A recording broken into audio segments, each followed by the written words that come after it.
kegiatan hari ini lancar. Amin. Dan diberikan kemudahan oleh Allah Subhanahu wa Ta'ala. Ya. Oke, Andri disiapin dulu siswanya berdiri. Beri salam. Ada itu. Sikap. Beri salam.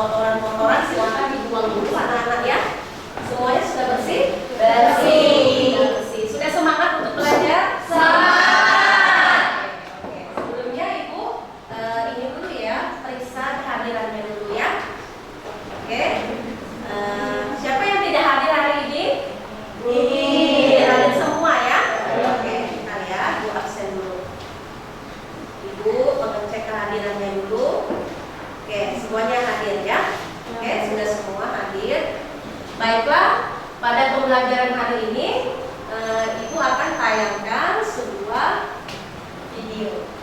Ya, benar sekali Lutia ya. Oke. Video motivasi buat anak-anak ya sebelum memulai pembelajaran. Tapi ada baiknya Ibu memberi ini dulu apa namanya tuh judul materi yang akan kita bahas pada pertemuan kali ini. Ya, apa judul materi yang akan kita bahas pertemuan hari ini? Contoh kasus pelanggaran HAM di Indonesia. Contoh kasus pelanggaran HAM di Indonesia. Di Indonesia ya, HAM di Indonesia. Ini judul yang akan kita bahas pada pertemuan ini. Ya, kemarin ada yang tahu kita belajar apa materinya tentang HAM? Ya, apa HAM itu? Lutia silakan. Perangkat Ya. yang dimiliki oleh manusia. Perangkat ada yang lebih lengkap lagi. Suci silakan. Hak. Nadine silakan Nadine. Hak adalah hak yang diberikan Tuhan dari kita lahir. Bagus. Ada yang lebih sempurna lagi? Dia. HAM adalah hak yang melekat dalam diri manusia, dan tanpa hak itu manusia tidak dapat hidup sebagai manusia. Iya, benar sekali. Ya, jadi HAM itu adalah hak asasi manusia sebenarnya. Ya, tapi lebih lengkapnya lagi pengertiannya adalah seperangkat hak yang dimiliki oleh manusia sejak dalam kandungan sampai dia lahir di dunia. Pengertian HAM. Sekarang kita melanjutkan contoh kasus-kasus pelanggaran HAM yang terjadi di negara Indonesia, di lingkungan berbangsa, bernegara, bermasyarakat, dan di lingkungan sekolah. Nah, ini yang akan kita pelajari. Ya. Nah, ini materinya judulnya. Oke. Nah, sekarang ada kompetensi inti di situ anak-anak ya. Ada 4 yang harus anak-anak capai pada kompetensi ini. Yang pertama adalah K1 tentang sikap spiritual, dan kedua sikap sosial, ketiga tentang pengetahuan, dan keempat tentang keterampilan. Ya. Oke, Ibu lanjut ya. Nah, ini ada KD ya, kompetensi dasar yang akan kita capai hari ini dalam pertemuan ini tentang materi HAM. 1.1 tentang menghargai hak asasi manusia berdasarkan perspektif Pancasila sebagai anugerah Tuhan Yang Maha Esa. Ya, itu termasuk nilai sikap spiritual. Yang kedua tentang bersikap peduli terhadap hak asasi manusia berdasarkan perspektif Pancasila dalam kehidupan berbangsa dan bernegara. Dan yang ketiga tentang menganalisis pelanggaran hak asasi manusia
diharapkan dapat meyakinkan HAM, hak asasi manusia, ya, di sikap sosialnya setelah mengikuti proses pembelajaran serta didik diharapkan mampu menunjukkan rasa sikap peduli.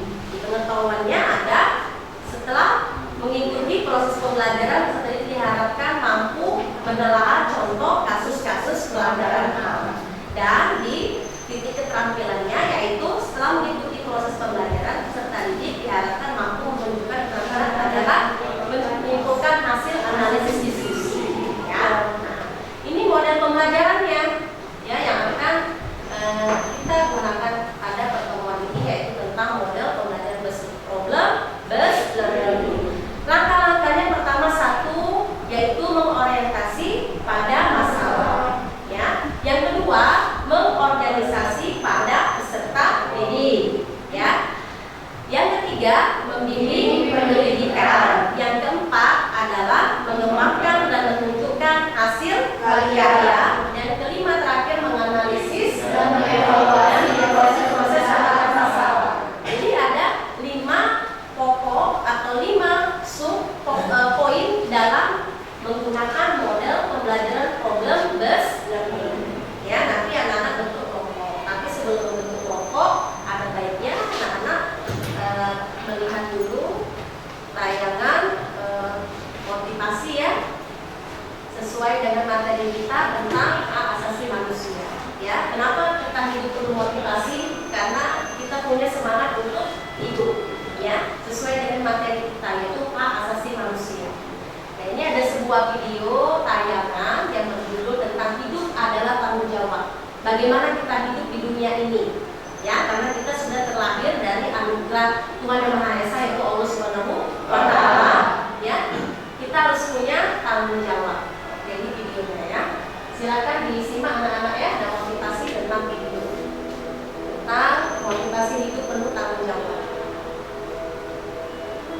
Bertanggung jawab adalah siap mengerjakan mandat yang diberikan.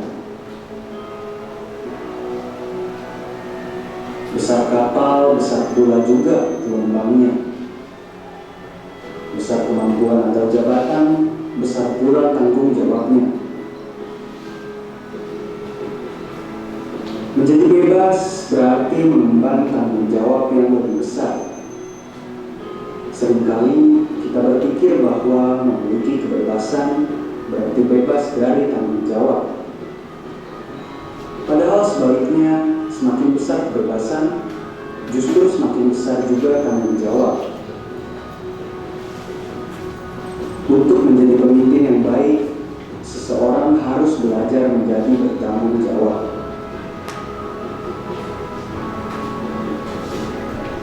Menunda pekerjaan tidak menyelesaikan pekerjaan. Menghindari tanggung jawab hari ini hanya menambah pekerjaan di hari esok. Lari dari kewajiban itu mudah, tapi lari dari konsekuensinya itu mustahil. Bertanggung jawab adalah tidak menuduh orang lain. Ketika kita menunjuk orang lain dengan jari kita harus ingat bahwa 3 jari yang lain menunjuk pada diri kita sendiri.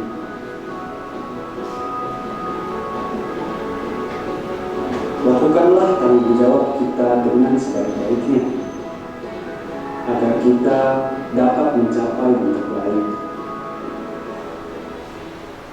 Ya, bagaimana tayangan videonya? Sangat memotivasi? Sangat. Jadi apa yang dapat kita lihat tanggapi dari video ini? Bahwa kita harus bertanggung jawab. suci harus hidup itu harus Bertanggung jawab. ya, sekali ada yang mau menambahkan? Aja, silakan. Bahwa hidup itu harus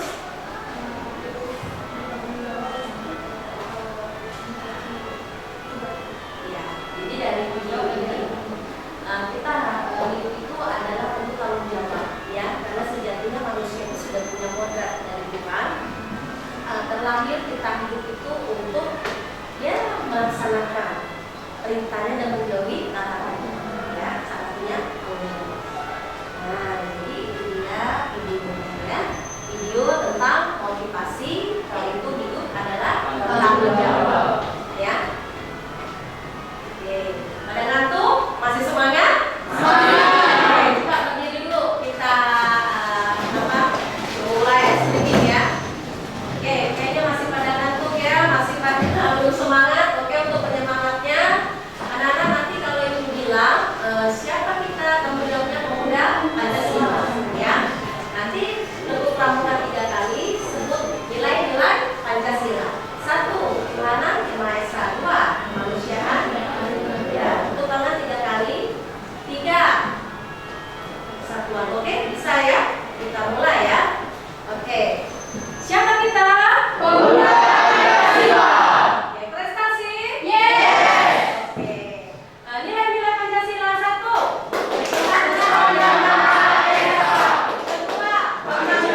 manusia.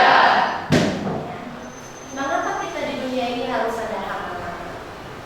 Karena kita terlahir dan terkodrati sebagai manusia yang diberikan anugerahnya oleh Tuhan Yang Maha Esa. Ya. Konsep dari hal itu adalah yaitu manusia. Manusia ini sebagai kodrat, ya, kodrat dari Tuhan Yang Maha Esa, ya, yang Maha Esa. Siapa Tuhan kita?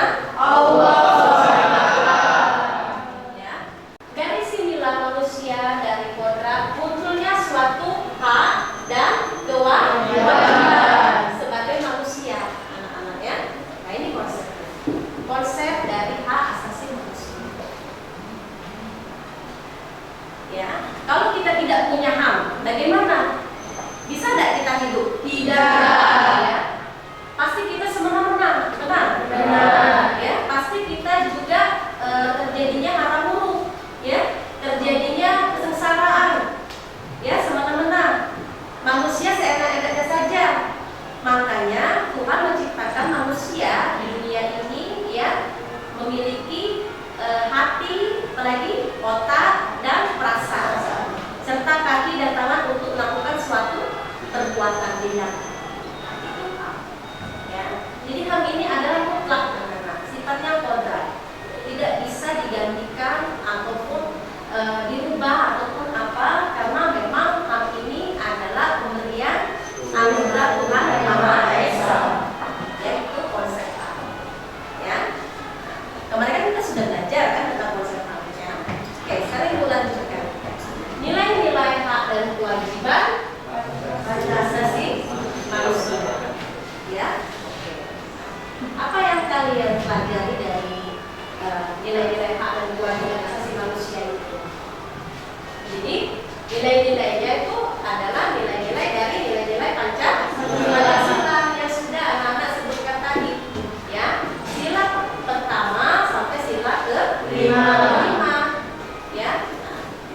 Nilai inilah yang berkaitan dengan hak asasi manusia. Ya, karena nilai-nilai Pancasila ini termasuk dari Undang-Undang Dasar Negara Indonesia Republik Indonesia tahun berapa nak? 1945. Iya, ya. Jadi ada kaitannya.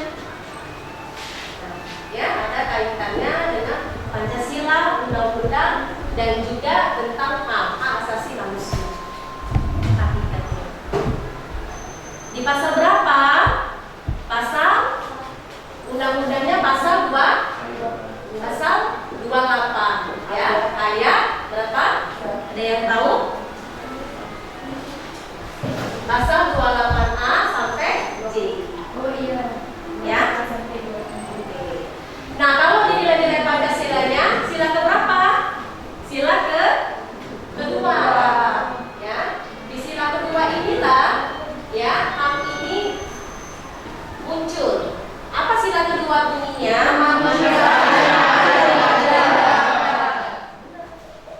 Ya, sudah paham belum? Ya, jadi sila-sila Pancasila itu yang berkaitan dengan HAM ada di sila kedua. Ya, Bu, kenapa tidak sila pertama, Bu? Ketuhanan boleh, ya. Sila ketiga persatuan boleh juga. Sila keempat boleh rayakan, apalagi sila kelima keadilan. Tapi untuk lebih tepatnya, karena kita belajar tentang HAM, hak asasi manusia, jadi fokusnya yaitu di sila kedua, kemanusiaan yang adil dan beradab. Lanjut ya. Nah, HAM dalam peraturan perundang-undangan ada Undang-Undang Nomor 39 Tahun 1999. Coba, Nak Andri, dibaca dulu apa saja komponennya. Satu, berdiri, Tri. 1. Hak untuk hidup. 2. Hak berkeluarga dan melanjutkan keturunan. 3. Hak mengembangkan diri.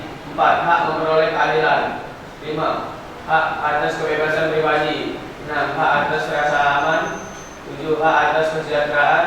8. Hak turut serta dalam pemerintahan. hak wanita dan hak anak. Ya, terima kasih Andri. Ya, jadi ini adalah bagian dari Undang-Undang Nomor 39 Tahun 1999 yang membahas tentang hak asasi manusia. Ya, terus ada pasal 1 ya, ayat pasal 1 Undang-Undang Nomor 39 Tahun 1999 tentang hak asasi manusia juga. Ya, nah, kita lanjut. HAM dalam perspektif dalam nilai-nilai Pancasila. Ya, coba Lutia silakan dibaca. Lutfi berdiri. Sila pertama. Memeluk agama dan beribadah sesuai agama yang dianut. Ya. Sila kedua, pengakuan manusia sebagai individu dan sebagai makhluk sosial. Sila ketiga, setiap manusia mempunyai martabat hak manusia. Sila kedua, hak untuk menyampaikan pendapat dan hak maupun dalam kegiatan musyawarah. Sila kelima, menghormati hak orang lain. Ya, oke. Meskipun gugup-gugup ya, boleh. Nah, jadi ini adalah nilai-nilai Pancasila, ya, kaitannya dengan hak asasi manusia. Bahwa kita sudah tahu Pancasila itu sebagai falsafah hidup, falsafah negara dan dasar negara yang kita pakai di Indonesia. Ya, coba kamu pikirkan anak-anak, kalau tidak ada Pancasila, apa yang terjadi? Indonesia maju. Dia akan hancur. Itu apalagi? Dia tidak terbentuk suatu negara kesatuan karena tidak ada fondasi, tidak ada falsafah, tidak ada dasar negara. Ya, jadi negaranya tidak bisa maju karena tidak ada suatu filosofi yang mendasarinya sebagai suatu dasar penyelenggaraan negara. Ya, jadi Pancasila ini sangat berkaitan sekali dengan hak asasi manusia. Ya, apalagi di dalam kehidupan berbangsa, bernegara, kehidupan bermasyarakat, dan kehidupan di lingkungan sekolah. Ya. Nah, pelanggaran HAM di Indonesia ini ada dua penyebabnya. Patan, silakan nak, berdiri dulu. Faktor apa saja Patan? Faktor internal dan faktor eksternal. Ya, internal itu apa Patan? Sikap egoisme, Ya. sikap kesadaran, dan sikap tidak toleran. Ya. Kalau faktor eksternal? Ketidaktegasan aparat penegak hukum, penyalahgunaan kekuasaan dan kesenjangan sosial dan ekonomi. Iya, jadi ada dua faktor sebenarnya ya katanya. Ada faktor internal dari dalam, eksternal dari luar. Jadi melatar belakangi suatu kasus itu ada dua faktor itu. Ya, oke. Lanjut, ada kasus pelanggaran HAM ringan. Ya, apa kasus pelanggaran HAM ringan adalah? Contohnya memaksakan kehendak kepada orang lain, meminta orang lain sedangkan dirinya, terus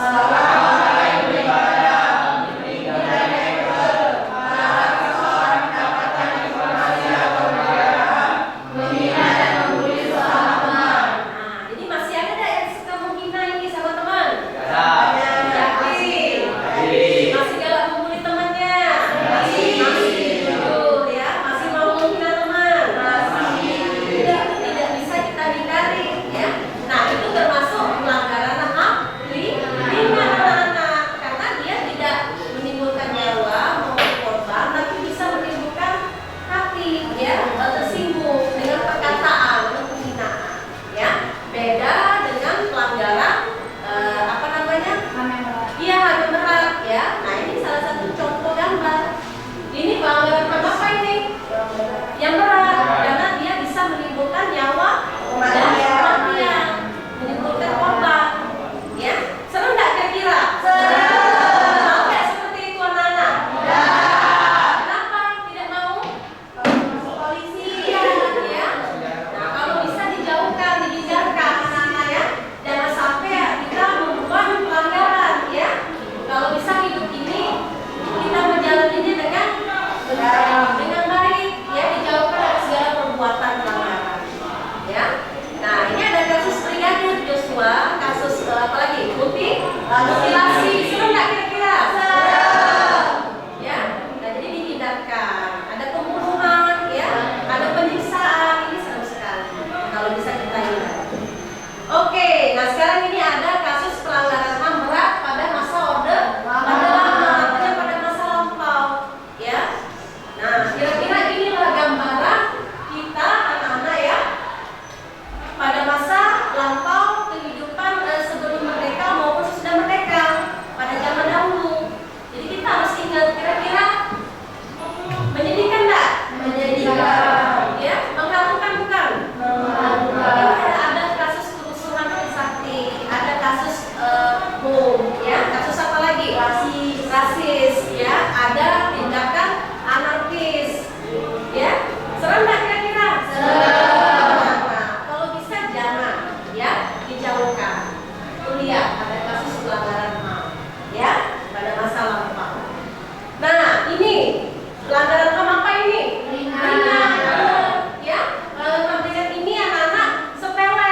Ya kan? Sekarang ada instrumen HAM, ya. Nah, instrumen apa saja yang digunakan pada hak asasi manusia? Coba Kevin silakan, Nak. Satu, Pancasila. ya, Dua, yang kedua, pengakuan dan jaminan perlindungan hak tercermin dalam nilai-nilai Pancasila. Oke. Nilai ketuhanan, kemanusiaan, persatuan, kerakyatan, dan keadilan sosial. ya. 3. Undang-Undang Dasar Negara Republik Indonesia tahun 1945. 4. Selain sebagai landasan konstitusional Undang-Undang Dasar Negara Republik Indonesia tahun 1945 serta amandemen pada bab 10A membuat secara khusus dalam satu bab tersendiri tentang hak dinaikkan pada pasal 28A sampai J. Ya. 5. Ketetapan MPR Nomor 2, nomor 7 tentang hak asasi manusia. Ya, terus undang-undang nomor 39 tahun 1999 tentang hak asasi manusia. ya. Undang-Undang nomor 26 tahun 2000 tentang pengadilan hak asasi manusia. Peraturan perundang-undangan lainnya yaitu KUHP pidana, Undang-Undang Pemilu, Undang-Undang Kewenangan dan Perlindungan DPR, Undang-Undang tentang Parpol, Undang-Undang tentang Pers, Undang-Undang Perlindungan Anak, Undang-Undang Perburuan dan lain-lain. Ya, terima kasih Kevin, ya. Nah, jadi instrumen HAM ini apa maksud instrumen? Instrumen itu apa? Alat, ya. Alat ya yang digunakan untuk membantu ya menjalankan siapa? Hak asasi manusia di dalam penerapan dan pelaksanaannya di kehidupan. Ini instrumen ya di kehidupan manusia. Nah, jadi kalau kita tidak ada instrumen HAM ini, anak-anak ya, maka tidak berjalan kehidupan HAM-nya. Makanya diadakan instrumen HAM supaya HAM itu bisa berjalan, ya bisa diterapkan dalam kehidupannya sehari-hari di masyarakat berbangsa, ya di lingkungan masyarakat di lingkungan sekolah. Nah, instrumen HAM inilah yang akan kita jadikan sebagai kasus-kasus pelanggaran HAM ini, ya. Nah, karena ada fondasinya yang melatar belakanginya, ada Pancasila, ada apa lagi? Ada undang-undang, ya. Jadi seperti itu, ya. Kalau tidak ada instrumen HAM, ya tadi maka hak asasi manusia tidak bisa berdiri, ya berjalan. Oke, lanjut ya. Dan ini ada upaya penegakan HAM, ya. Nah, apa upaya represi pencegahannya? Pertama ada siapa Pak Ren? Satu, ada ya Komnas HAM, apa singkatannya? Komisi Nasional Hak Asasi Manusia. Yang kedua, oke, yang ketiga, oke, yang keempat, Komisi Perlindungan Anak Indonesia. Ya, jadi ada 4 tentang upaya represif pencegahan. Ada pepatah bilang lebih baik mencegah daripada mengobati, ya. Nah, jadi sebelum hal itu terjadi, ada pencegahannya dulu, ya seperti itu. Nah, ini alur dari penyelesaian, ya kasus pelanggaran hak asasi manusia, ya. Ada runtutan-runtutannya, ada sistematisnya, ada skema-skemanya dari awal sampai akhir. Bisa disimak dulu, dilihat, ya. Jadi seperti itu alurnya. Jadi dari sini kamu bisa membayangkan, ya apa saja yang menjadi contoh kasus-kasus pelanggaran HAM asasi manusia. Ya, sudah ada di bayangan anak-anak, sudah tahu kasus apa saja yang mau dicari? Sudah, ya, sudah ada inspirasinya ya, apa-apa saja ya. Oke, nanti kita bentuk kelompoknya sudah ada, sudah dibentuk ya. Oke, baiklah anak-anak, sebelum kita memulai materi pembelajaran, ada baiknya anak-anak terlebih dahulu menonton tayangan video pembelajaran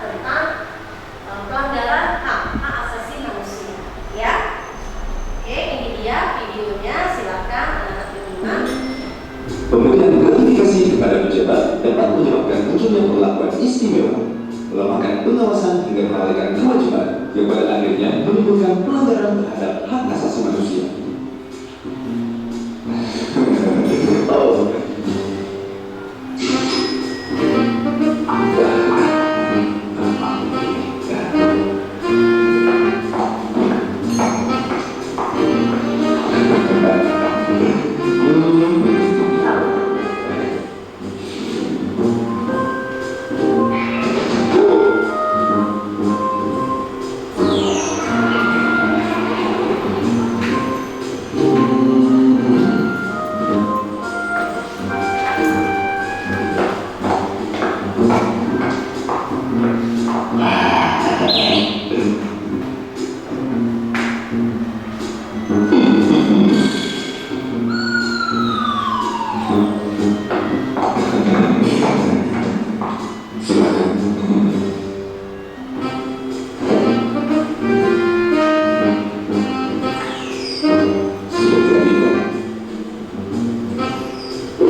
Ini adalah video kasus pelanggaran Dalam rangka peringatan Hari Hak Asasi Manusia setiap tanggal 10 Desember, berikut adalah 4 kasus besar pelanggaran HAM di Indonesia. Simak uraiannya di Sketsatorial Traveler Indonesia.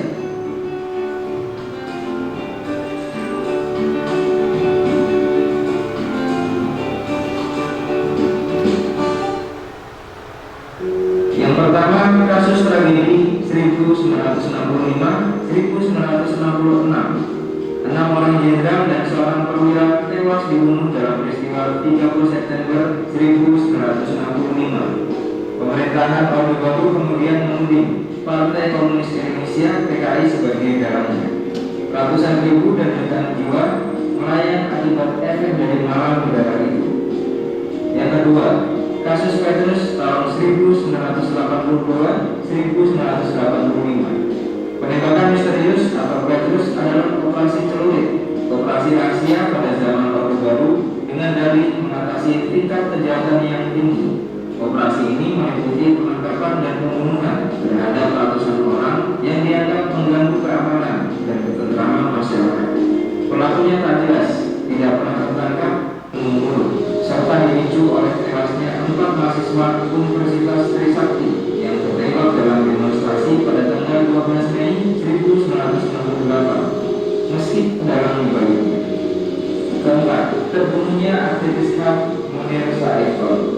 Munir ditemukan meninggal di dalam pesawat jurusan Jakarta Amsterdam pada tanggal 7 September 2004. Ia adalah salah satu aktivis HAM paling vokal di Indonesia.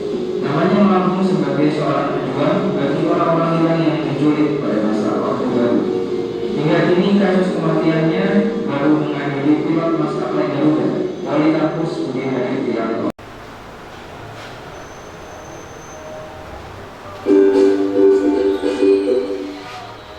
Oke, tadi adalah kasus video pelanggaran HAM. Sekarang yang terakhir adalah upaya pencegahan dari kasus pelanggaran HAM, apa-apa saja yang sudah diupayakan dari pemerintah. Ini adalah video upaya pencegahan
Kelompok 3, ya, silakan. Yang kuning ya, yang kuning. Ya. Nah, silakan.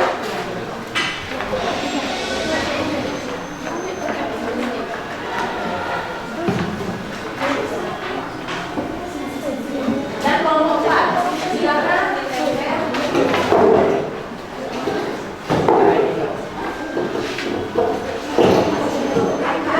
Ya, nama kelompoknya ini ada kertas origaminya. Kalau ya, kita kasih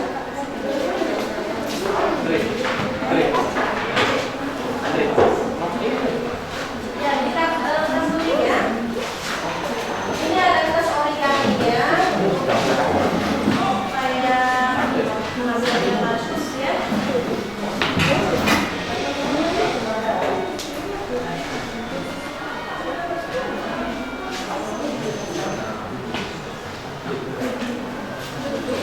Bukunya dibuka, silakan kalau ada yang laptop ya, diskusikan ya.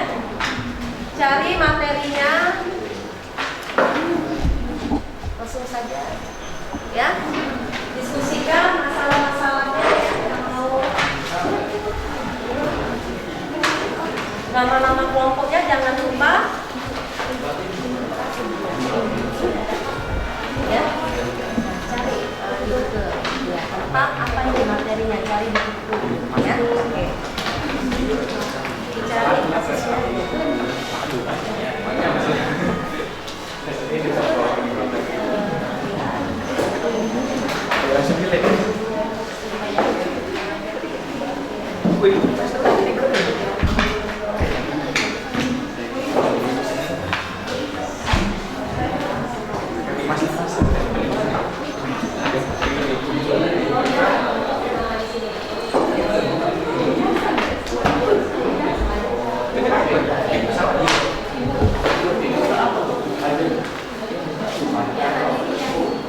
Ya, untuk dikreasikan boleh ya. Ya, silakan. Cari materinya ya di handphone.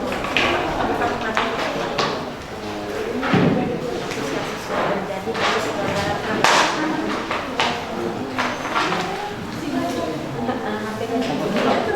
kasus empati Nih, cari ini materinya ya. Oke, semangat anak-anak, semangat.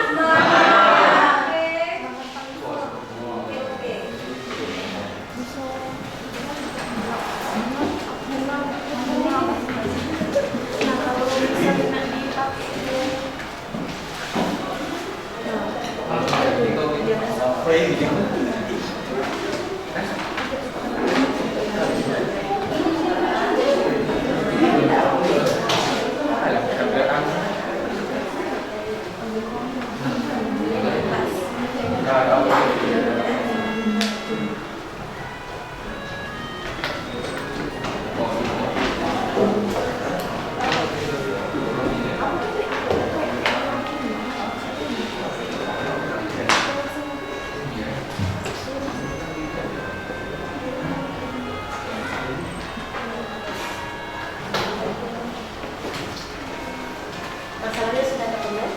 Pembahasan tentang apa? Membahas tentang contoh kasus pelanggaran HAM dalam perspektif sosial. Di buku sudah ada ya? Ya.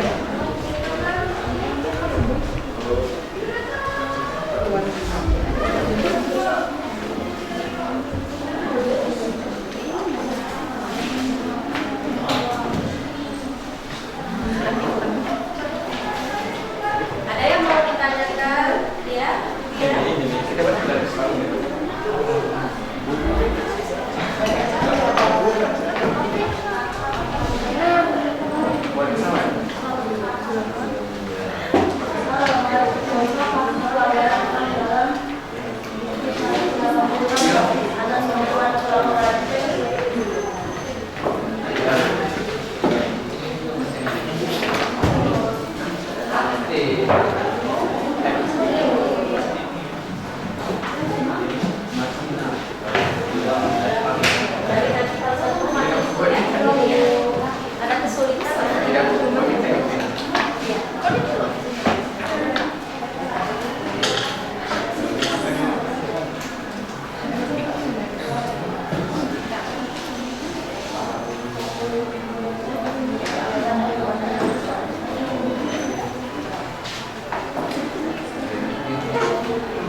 Oke, sudah siap semuanya? Kelompok berapa mau maju? Ya, silakan kelompok 2. Kita tepuk tangan dulu ya.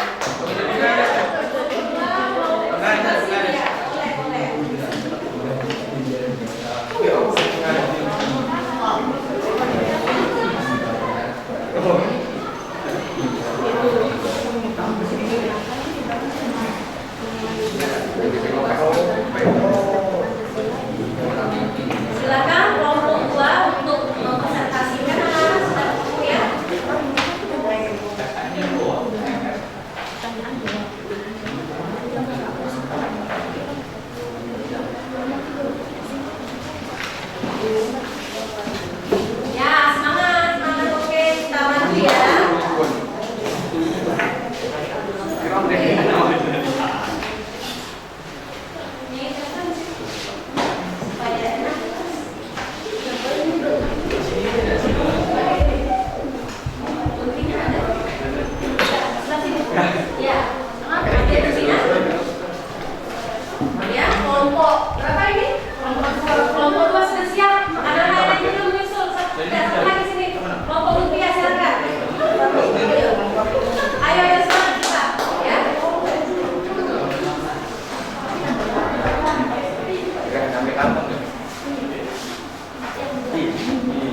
cara mengatasi masalah tersebut?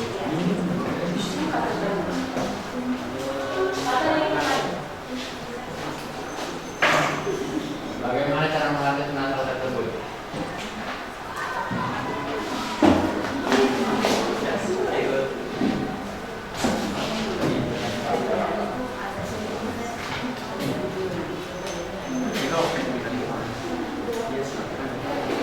Baiklah, pertanyaan dari Pantan akan dijawab oleh dari Tiara Putri Maharani. Caranya adalah tidak mentolerir setiap pelanggaran HAM yang terjadi, lakukan kejadian pada pelanggaran HAM kepada Komnas HAM atau lembaga yang berwenang. Lakukan penelitian atau menyebar luaskan informasi mengenai HAM baik secara mandiri maupun bekerjasama dengan Komnas HAM. Mengajukan usulan mengenai perubahan kebijakan yang berkaitan dengan HAM kepada Komnas HAM atau lembaga lain untuk upaya penegakan HAM. Perhatikan semuanya, lihat waktunya. Ya. Apakah sudah jelas? Ya, jelas. Baiklah, kami akan menyimpulkan dari analisis kami. Kesimpulannya adalah negara harus menjamin setiap warga masyarakat dan mencapai keadilan dan kesejahteraan bagi warga masyarakat. Mendukung pejabat maupun bukan pejabat tanpa perbuatan pelanggaran tidak manusiawi, kejahatan, penyiksaan, menggunakan sampah dan menghilangkan nyawa orang. Baiklah, itu tadi adalah analisis dari kami. Kami akhiri. Wassalamualaikum warahmatullahi wabarakatuh.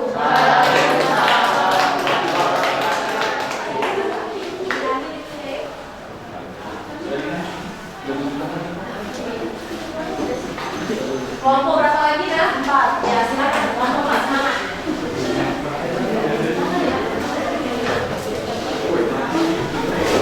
Ayo semangat ya, waktu. Sudah selesai belum? Ya. Silakan kelompok. Perhatikan kelompok yang lain lah, kalau sudah selesai, tenang ya. Kita diskusikan ya. Oke, perkenalkan kami dari kelompok 4, kami akan menjelaskan tentang contoh kasus pelanggaran HAM dalam restriktif Pancasila. Judulnya pembunuhan sadis anak perempuan Pulau Raja di Cimahi.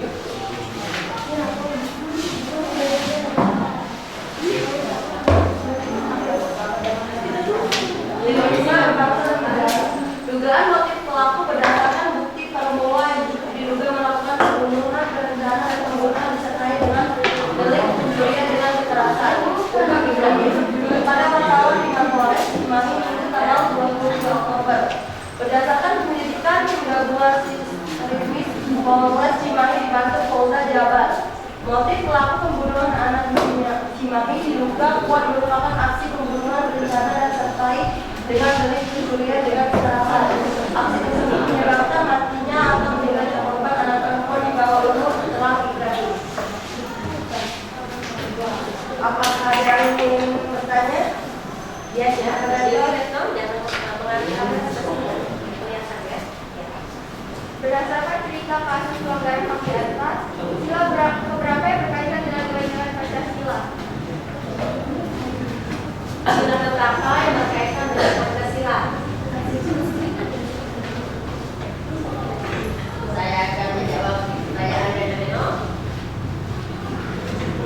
Sila kedua, yaitu manusia yang adil dan beradab, bukan manusia yang belum bisa manusia sesama manusia untuk menghargai satu sama lain dan lebih menghargai sesama manusia dan tidak beradab sesama manusia yang menghilangkan nyawa seseorang.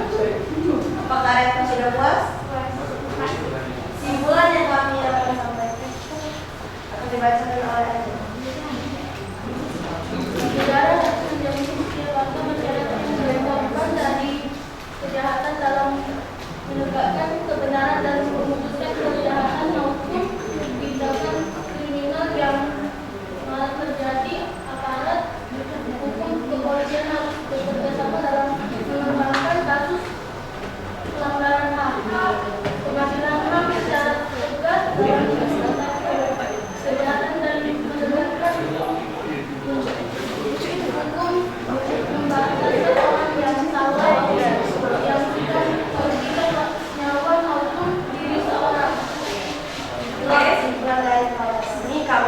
Waalaikumsalam warahmatullahi wabarakatuh.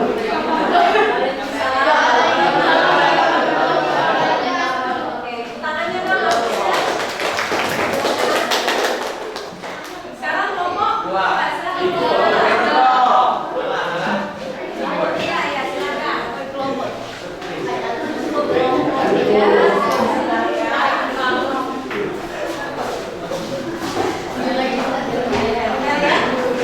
Coba yang lain perhatikan dulu anak-anak yang sudah, jangan fokus lagi ya.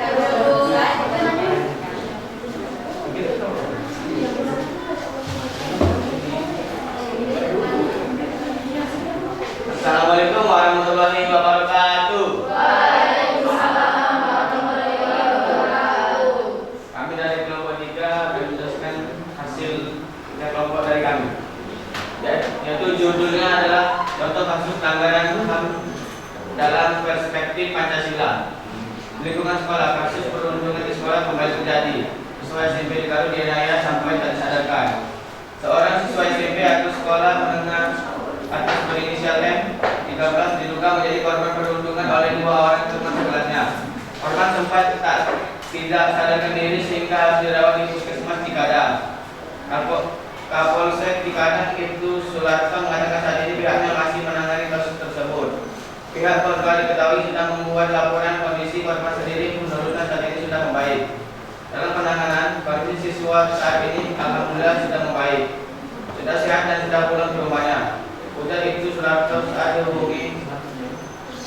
Ia menuturkan kejadian yang diduga merupakan perundungan itu terjadi pada Rabu 10 Agustus 2022 di ruangan kelas pada pukul 11.30 waktu Indonesia bagian Barat.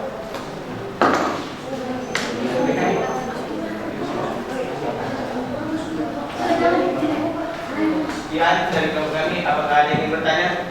Saya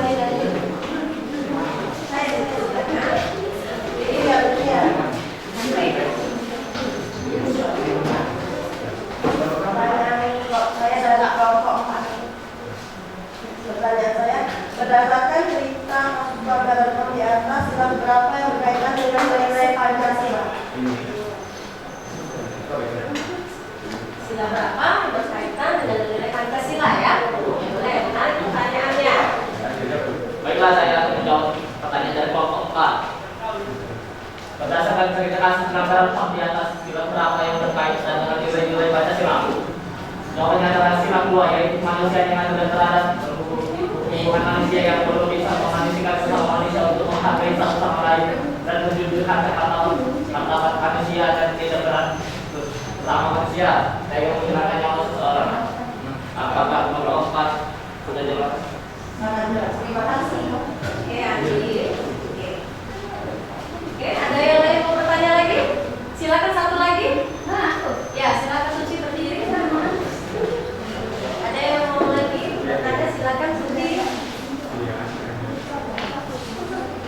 Kesimpulan apa yang terhadap dalam mengurangi kasus pelanggaran HAM? Kesimpulan apa yang tepat dalam mengurangi kasus pelanggaran HAM?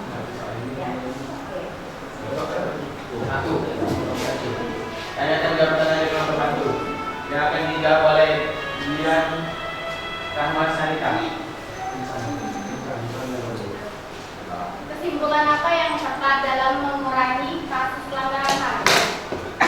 Jawabannya adalah negara harus menjamin setiap warga masyarakat yang menjadi korban dari kejahatan dalam menegakkan kebenaran dan menuntaskan kejahatan maupun tindakan kriminal yang marak terjadi. Aparat hukum kepolisian harus bekerja sama dalam mengembangkan kasus pelanggaran HAM. Sorry. Halaman 27 anak-anak buka bukunya. Ya, nih. Ketemu belum halaman 27? Nah.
Waalaikumsalam.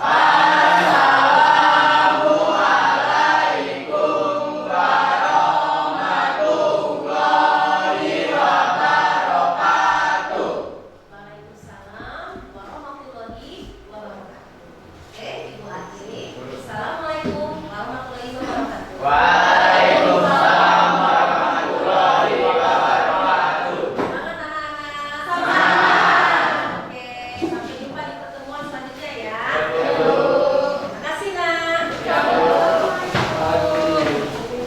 Secara tegas dalam menindak kejahatan dan menegakkan hukum, memberantas orang yang salah yang sudah merugikan nyawa maupun diri seseorang. Pihak sekolah harus lebih ketat dalam membuat aturan sekolah terhadap siswa supaya tidak terjadi lagi aksi pelanggaran HAM.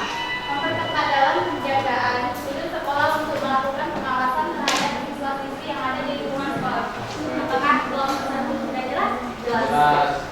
Sekian presentasi dari kelompok kami. Apabila ada salah kata mohon dimaafkan. Apabila ada topik kami saya. Wassalamualaikum warahmatullahi wabarakatuh.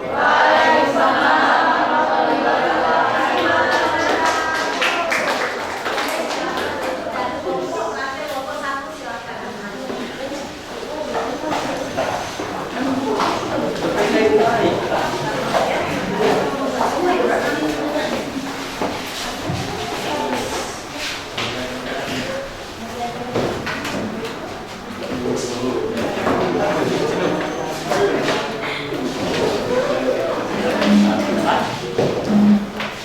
Ya, coba diperhatikan yang mana ya. Teman-teman mau presentasi. Silakan. Assalamualaikum warahmatullahi wabarakatuh. Waalaikumsalam warahmatullahi wabarakatuh.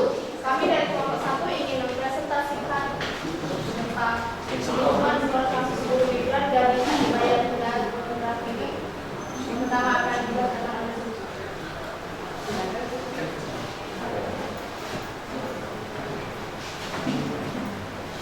Koordinator Penanganan Kasus Solidaritas Perempuan Nisa Yura mengatakan, kekerasan maupun pelanggaran HAM yang diterima perempuan guru migran, khususnya pembantu rumah tangga (PRT), terjadi lantaran minim perlindungan dari pemerintah Indonesia. Indonesia selama ini menuntut negara tujuan untuk melindungi, tapi Indonesia sendiri tidak punya bentuk perlindungan yang spesifik. Ujar Nisa di kantor Lembaga Bantuan Hukum (LBH) Jakarta, Kamis. Status PRT kata Nisa belum diakui sebagai sebuah pekerjaan layaknya jenis pekerjaan lain. Hal ini membuat hak-hak ketenagakerjaan PRT terus dilanggar dan sulit mendapat keadilan. Pelatihan yang diberikan perusahaan penyaluran tenaga kerja selama juga dinilai tak efektif bagi PRT tersebut. Menurut Nisa, para PRT hanya diajarkan hal-hal teknis terkait pekerjaan namun tak dijelaskan hak-hak tenaga kerjaan mereka. Harusnya ada informasi soal hak tenaga kerja selama mereka ikut pelatihan. Selama ini pelatihannya hanya soal rumah tangga. Suaranya jangan ribut ya. Perhatikan teman-temannya ya.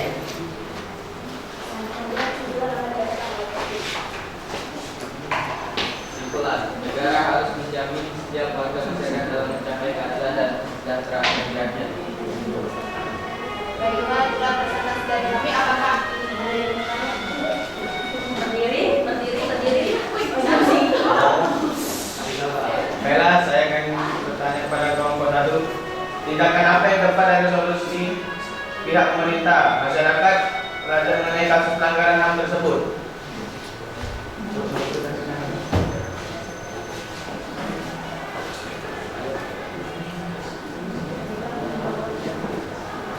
kami akan menjawab pertanyaan dari Anda yang akan dijawab oleh Pak Tan. Negara harus menjamin setiap warga masyarakat dalam mencapai keadilan dan kesejahteraan bagi rakyatnya. Pak Andi, apakah Anda berpuas? Andi, apakah sudah puas? Ya, Pertanyaannya? puas. Lagi pada silakan. Berdasarkan cerita kasus pelanggaran HAM di atas sudah beberapa yang berkaitan dengan nilai-nilai Pancasila.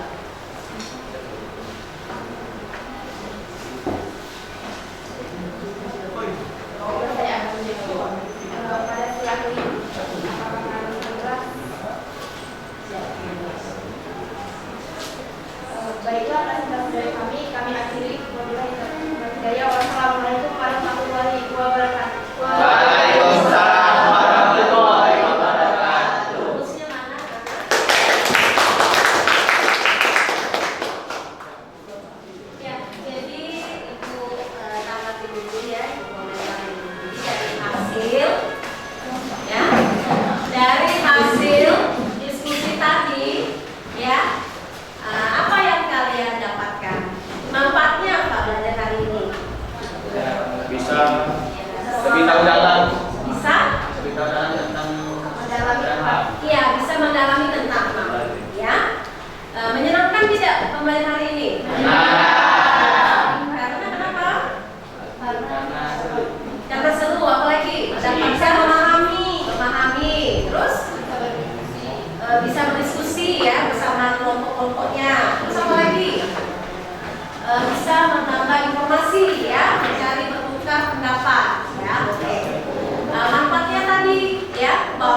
penting sekali.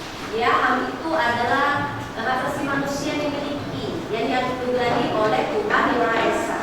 Ya, karena kita hidup ini kita dianugerahi sebuah otak, apalagi sebuah hati, perasaan dan pikiran serta kaki dan tangan untuk melakukan suatu kegiatan atau perbuatan yang baik atau tindakan yang baik. Ya, seperti itu. Ya. Nah, tadi anak-anak sudah ibu lihat sudah antusias sekali ya, sudah bisa mendiskusikan, menganalisis, mempresentasikan hasil kerja kelompoknya itu. Ya, kelompok 1 sudah baik. Ya, cuma tadi mana kelompok 1? Yang ini ya. Lebih kompak ya, karena sudah kompak, sudah bagus ya. Ibu beri nilai 9 nilai 92 tangan ya. Kelompok 2 tadi siapa?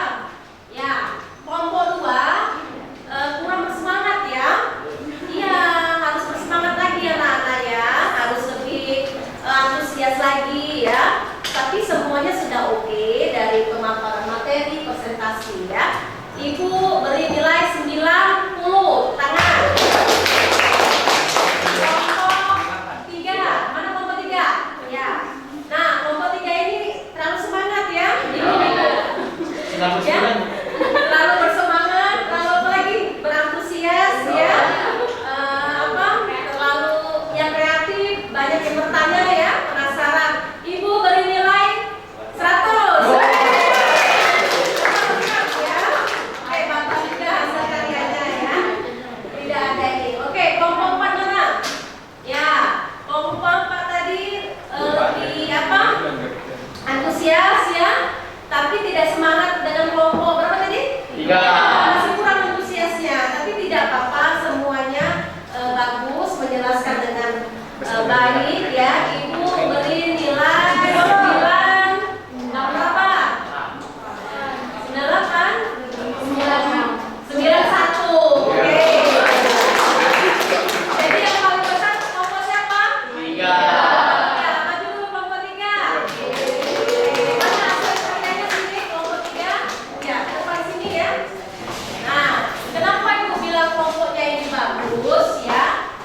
Karena ibu beri pujiannya dia memang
Ya, baru ada 1 orang.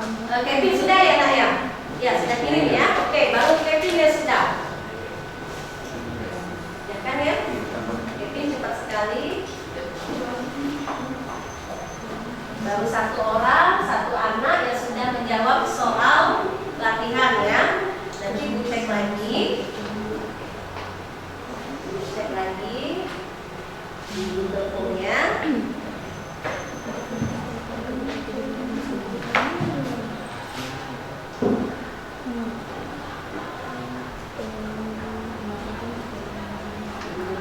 Cek lagi ya.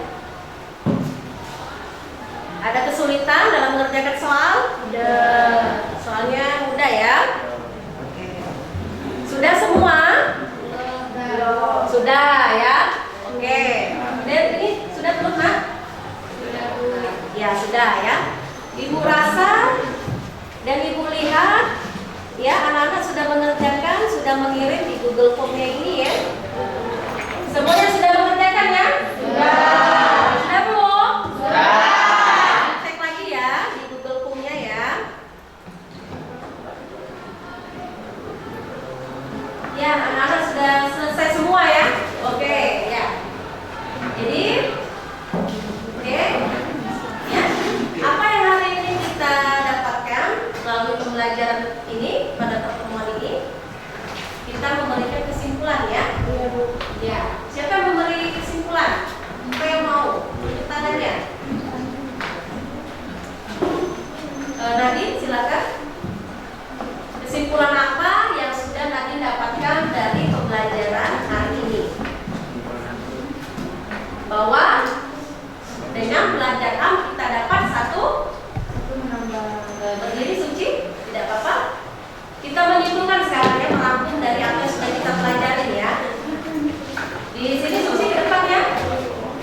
Ya sudah dapat di situ ya, silakan. Dari pelajarannya